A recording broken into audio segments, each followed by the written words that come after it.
Good morning. So let us start with today's session. Till previous class we have studied about the maximization and minimization problems by simplex method, and also we have solved how to identify whether the solution is infeasible, unbounded or degenerate solution. Today also we will continue with the same, in which I will show you what are the different kind of expressions or equations can be asked in the examination.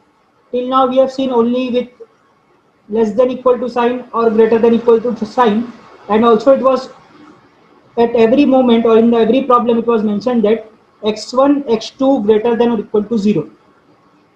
So what if the case if this condition is not given? So we will just have a glimpse of that, and then you can solve it as per the regular simplex method. So let us start with it. The first question is, maximize z is equal to 7x1 plus 5x2 plus 8x3 plus 6x4 subjected to constraints 2x1 plus 3x2 plus x3 equal to 7. So this is a new constraint which we are now having a look. Till now we have solved only less than or greater than, and now it is equal to. And similarly, for second equation, it's 5x1 plus 2x2 plus x4 greater than equal to 12, and given that x1, x2, x3 and x4 greater than equal to 0. Okay, our next step is to convert all the inequalities. Again, listen to my statements. Our next step is to convert all the inequalities into equalities. We have to just convert the inequalities into equalities. The ones which are already equal, we don't have to do anything in that. So for first equation, if you observe for first equation, already there is a equal to present or there is equality sign. So we will not make any modification or changes in equation number 1. So I will write it as it is. So 2x1 plus 3x2 plus x3 equal to 7. For second equation, as there is a greater than sign appearing in the equation, we have to balance it by adding a negative variable. So we have our concept that we add s1 or s2 as the variables. So I will write 5x1 plus 2x2 plus x4 minus s1 is equal to 12. By doing this, what I have done, I have converted the greater than equality sign into a equality sign. So I will be writing x1, x2, x3, x4, and now I have introduced this s1. So s1 should also be greater than equal to 0. Now next step is to make the corresponding changes in the objective function such that it should not change. So what we do, we introduce the new variables in the objective function with a 0 as the coefficient. So I will write here maximize z is equal to 7x1 plus 5x2 plus 8x3 plus 6x4 and plus 0s1. So this variable has been added to the objective function with a coefficient 0. Now let us proceed further for making the simplex table for the first iteration. So for first iteration, I will write the variables are x1, x2, x3 and x4, and the new variable which we have introduced is s1, and then b.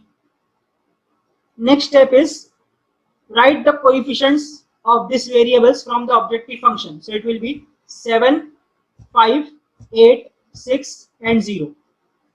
Next, fill the table with the coefficients of this variable from the equations. So I will write 2, 3, 1, and as x4 is not present in first equation, it will be 0. S1 is also not there, so it will be 0, and b is 7. There is a mistake here, it should be 7. This value is 7. Next step, 5, 2, and as x3 is not present, it will be 0, then 1, then minus 1, and then 12. Next step, we have to check which of the variables are making the identity matrix. So if you observe here that these two variables x3 and x4 are making the identity matrix in that order, hence this will become my basic variables. So I will write here basic variables as x3 and x4. After writing out the basic variables, next is to write the coefficients of these basic variables from the objective function. So it will be 8 divided by 8 and 6. Next step is to calculate Cj minus Zj value. Now again observe, we cannot write Cj minus Zj value directly because the coefficient of the basic variables are not 0 here. So we cannot write directly, we have to compute as per our regular process. But yes, we can directly write the Cj minus Zj value for the basic variables that are x3 and x4 as 0. Now for the value of Cj minus Zj at this location, what we do? We just multiply it. So it will be 8 multiplied by 2, that is 16, plus 6 multiplied by 5, that is 30. 30 plus 16 give me 46. So 46 is my Zj. And then I have to subtract this from Cj, that will be 7 minus 46. I will get answer as minus 39. And similarly, when I calculate for the other values, I will get answers as minus 31 and 6. Now what is your observation here? Positive number 6. Yes, there is one positive number appearing. So this variable, the variable corresponding to this will be entering the solution. So this will be entering the solution. Now as someone is entering, some variable has to leave the solution. So for finding out that, we find out the ratio. And for ratio, we have already said, if the ratio is a negative ratio, then we don't compute it, and always a number divided by 0 will be infinity. So now observe here, there is a 7 here. 7 divided by 0, it will come out to be infinity. Okay, 7. 7 divided by 0, it will be infinity. And 12 divided by minus of 1.